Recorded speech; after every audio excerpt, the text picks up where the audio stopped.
ನಮ್ಮ ಮನೆಯವರು ಮುಂಚೆ ಲೆಕ್ಚರರ್ ಆಗಿದ್ದರು. ಆಮೇಲೆ ಸಂಸ್ಕಾರ ಫಸ್ಟು ಒಂದೇ ಒಂದು ನಾರಾಯಣಪ್ಪನಾಗಿ ಫುಲ್ಲು ಡೆಡ್ ಬಾಡಿ, ಅದೇ ಅವರು ಫಸ್ಟು ಫಿಲ್ಮ್ ಎಂಟ್ರ್ ಆಗಿದ್ದು. ಆಮೇಲೆ ರಿಸೈನ್ ಮಾಡಿದ್ಮೇಲೆ ಪೇಪರ್ ಶುರು ಮಾಡೋದಕ್ಕೆ ಮುಂಚೆನೇ ಪಲ್ಲವಿ ಮೂವಿ ಹೀರೋಯಿನ್ ನೋಡಿದ್ರೆ ಯಾರೂ ಇವಳನ್ನ ಹೀರೋಯಿನ್ ಆಗಿ ತಗೊಳಕ್ಕೆ ಸಾಧ್ಯನೇ ಇಲ್ಲ, ಆ ಥರ ಹೀರೋಯಿನ್ ತಗೊಂಡು, ಮತ್ತು ಹೀರೋ ಕೂಡ ಅಷ್ಟೇ ಅಂಥ ಇಬ್ಬರು ಹೀರೋಯಿನ್ಗಳು ಯಾವ್ರೂ ಸೆಲೆಕ್ಟ್ ಮಾಡೋಕ್ಕೆ ಸಾಧ್ಯ ಇಲ್ಲ ಅಂಥವ್ರನ್ನ ತಗೊಂಡು ಅವಾರ್ಡ್ ಮಾಡೋ ಬಂದು ನಾನು ಇಂದಿರಾ ಲಂಕೇಶ್ ಪ್ರೊಡಕ್ಷನ್ ಅಂತಲೇ ಮಾಡಿದ್ದೆ. ಅವಾಗ ನ್ಯಾಷನಲ್ ಅವಾರ್ಡು ಕನ್ನಡದಲ್ಲಿ ಯಾವುದಕ್ಕೂ ಬಂದಿರಲಿಲ್ಲ ಅದುವರೆಗೂ, ಸಂಸ್ಕಾರ ಬಿಟ್ಟರೆ ಅದೇ ಫಸ್ಟು ನ್ಯಾಷನಲ್ ಅವಾರ್ಡ್ ಬಂದಿದ್ದು. ಆಮೇಲೆ ಖಂಡವಿದಕ್ಕೋ ಮಾಂಸಂದಕ್ಕೋ ಫೇಲ್ಯೂರ್ ಆಯಿತು. ಅನುರೂಪ ಅದನ್ನು ಕ್ಲಿಕ್ ಆಯಿತು.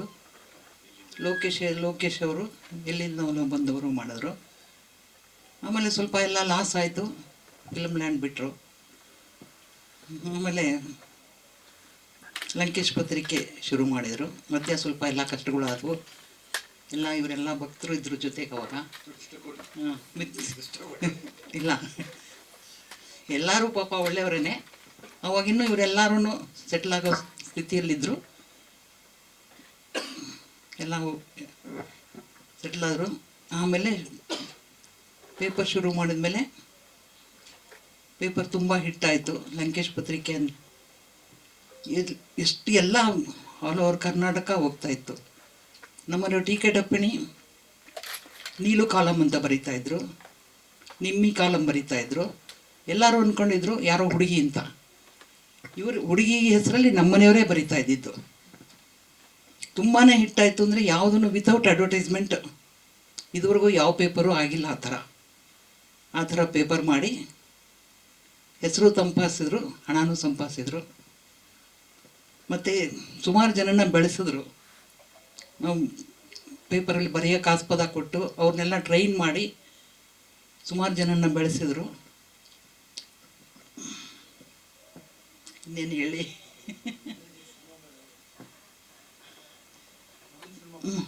ಮಗನ ಸಿನಿಮಾ ಮಕ್ಕಳು ಸಿನಿಮಾ ಫೀಲ್ಡಿಗೆ ಬಂದರು. ಗೌರಿ ಒಬ್ಬಳು, ಅವಳು ಆ್ಯಕ್ಟಿಂಗ್ ಸುಮ್ಮನೆ ಗೆಸ್ಟ್ ಇದು ಮಾಡಿದ್ದು. ಅವಳು ಬೇರೆ ಪೇಪರಲ್ಲಿ ವರ್ಕ್ ಮಾಡ್ತಾಯಿದ್ಲು ಮುಂಚೆ.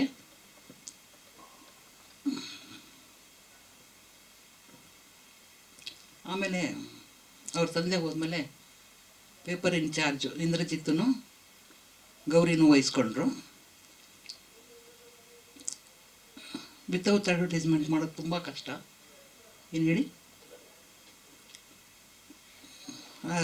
ಇಂದ್ರಜಿತ್ತು ಸುಮಾರು ದಿನ ಪೇಪರ್ ನಡೆಸ್ಬಿಟ್ಟು ಪೇಪರ್ ಕೊನೆಗೆ ಕ್ಲೋಸ್ ಆಗಿ ಮಾಡಿದ್ರು. ಇವನು ಡೈರೆಕ್ಷನಿಗೆ ಹೇಳ್ದ. ದೀಪಿಕಾ ಪಡ್ಕೋಣೆ ಫಸ್ಟ್ ಇಂಟ್ರಡ್ಯೂಸ್ ಮಾಡಿದ್ದೆ ನನ್ನ ಮಗ. ಕವಿತಾ ಪ್ರೀತಿ ಪ್ರೇಮಾಪಣೆ ಮಾಡಿ ಬೇರೆ ಡಿಫ್ರೆಂಟ್ ಏಜ್ ಭಾರತಿ ಅನಂತನಾಗ ಹಾಕ್ಕೊಂಡು ಅವಳು ಫಿಲ್ಮ್ ಮಾಡಿದ್ಲು. ಎಲ್ಲರೂ ಒಂದೊಂದು ಅವರವರು ಲೈನಿಗೆ ಬಂದರು. ಈಗ ಮೊಮ್ಮಗ ಆ್ಯಕ್ಟಿಂಗ್ ಬರ್ತಾಯಿದ್ದಾನೆ. ಸುಮಾರು 2 ವರ್ಷ ಟ್ರೈನಿಂಗ್ ತೊಗೊಂಡಿದ್ದಾನೆ, ಬಾಡಿ ಬಿಲ್ಡಪ್ ಮಾಡಿದ್ದಾನೆ, ಆ್ಯಕ್ಟಿಂಗ್ ಟ್ರೈನಿಂಗ್ ತೊಗೊಂಡಿದ್ದಾನೆ. ನೋಡೋಕೆ ಸ್ಪೃದ್ರೂಪಿ. ಇಷ್ಟು ಇವನಿನ್ನೂ ಈಗ 23. ನನ್ನ ಮೊಮ್ಮಗನಿಗೆ ಒಳ್ಳೆಯದಾಗಲಿ, ಹಿಟ್ಟಾಗಲಿ ಅಂತ ಬಯಸ್ತೀನಿ.